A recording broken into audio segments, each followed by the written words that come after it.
I can't tell you how long I've waited for Stephen Moffat to return and write for Doctor Who. This is the man, sorry, hush my mouth, dare I say it, genius who gave us Silence in the Library, Heaven Sent, and possibly the greatest Doctor Who story of all time. No, not Orphan 55, but the one that narrowly pipped it to the post. Blink. The god who gave us River Song and The Weeping Angels is finally back with a plum and a couple of pears with Boom.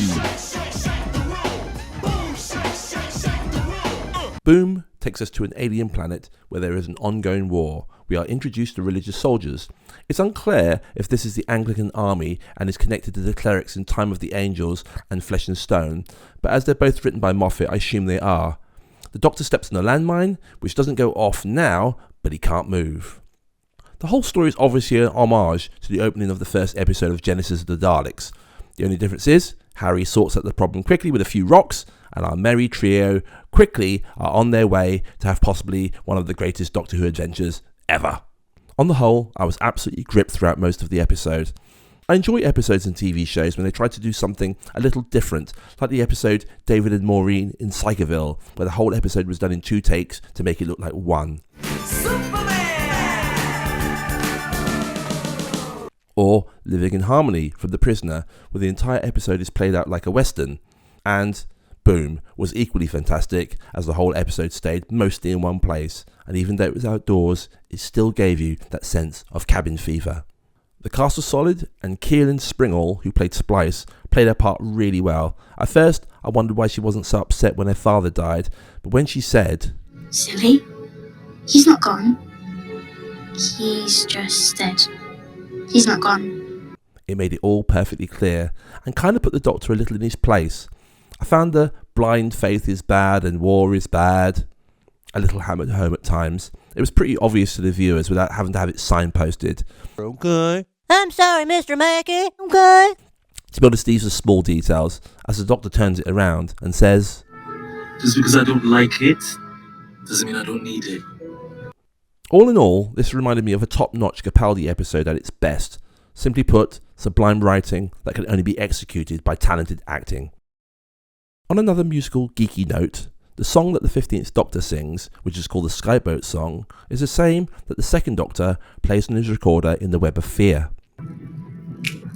Speed, bonny boat, like a bird on a wing, onward the sailors cry. Carry the lad that's born to be king, over the sea to sky.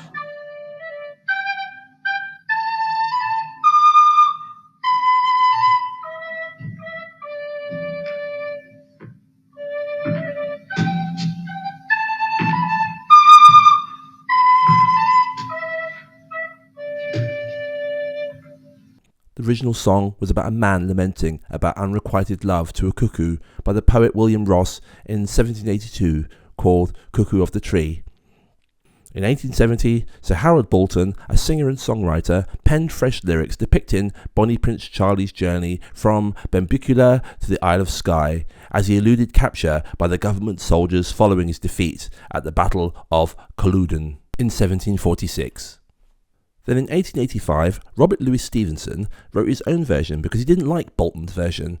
I am a fan of Robert Louis Stevenson, however, I prefer Bolton's lyrics, and apparently so does the 15th Doctor, and everybody else.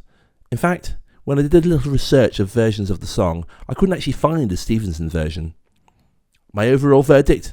It was brilliant, and the best episode so far.